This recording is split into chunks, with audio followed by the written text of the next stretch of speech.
आज म्हटलं नाश्त्याला शाबूची खिचडी बनवायची, तर मुलांची वेगळीच फरमाईश की आम्हाला आता शाबू वडे पाहिजेत. आता म्हटलं बटाटे कधी उकडायचे आणि कधी थंड व्हायचे. मग मी काय केले, 2 कच्चे बटाटे घेतले, ते पाण्यामध्ये असे किसून घेतले.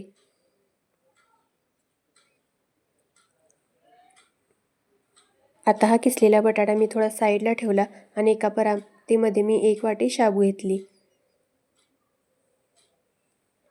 त्याच्यामध्ये जो मी बटाटा किसून साईडला ठेवला होता ते असं मस्त पिळून घेतला आणि शाबूमध्ये तो टाकला.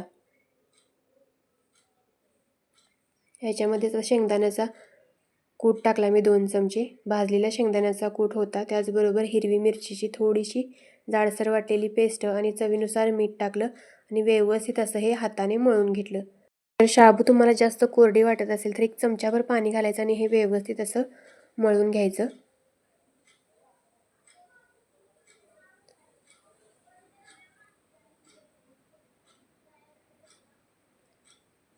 हे असं मळून झालं की एका साईडला करायचं आणि त्याच्यापासून छोटे छोटे असे वडे करून घ्यायचे. हाताला थोडंसं पाणी लावायचं म्हणजे शाबू हाताला अजिबात चिकटत नाही. हे बघा, अशा पद्धतीने वडे करून घ्यायचेत. मी ते सगळे वडे आधी करून घेणार आहे, मग ते तळणार आहे, म्हणजे वेळ लागत नाही. इथं सगळे वडे करून झालेत. आता काय करायचं, कढईमध्ये तळण्यासाठी तेल गरम करायचं. तेल व्यवस्थित कडकडीत तापवून घ्यायचं, नाहीतर काय होतं की वडे जास्त तेल ओढून घेतात आणि खुसखुशीत पण होत नाहीत.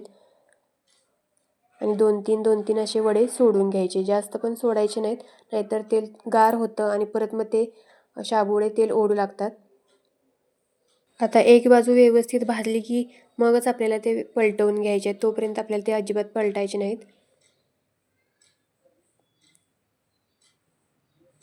हे बघा, असे कडक झाले की ते आपल्याला पलटवून घ्यायचे आहेत आणि लालसर रंगावर आपल्याला ते तळून घ्यायचे आहेत. हे बघा, मस्त असे आपले वडे तयार आहेत आणि एकदम खुसखुशीत आणि एकदम झटपट होणारे हे असे वडे आहेत.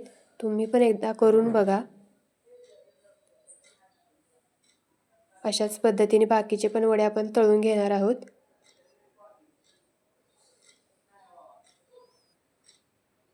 आणि ही रेसिपी जर आवडली असेल तर लाईक, शेअर आणि सबस्क्राईब नक्की करा.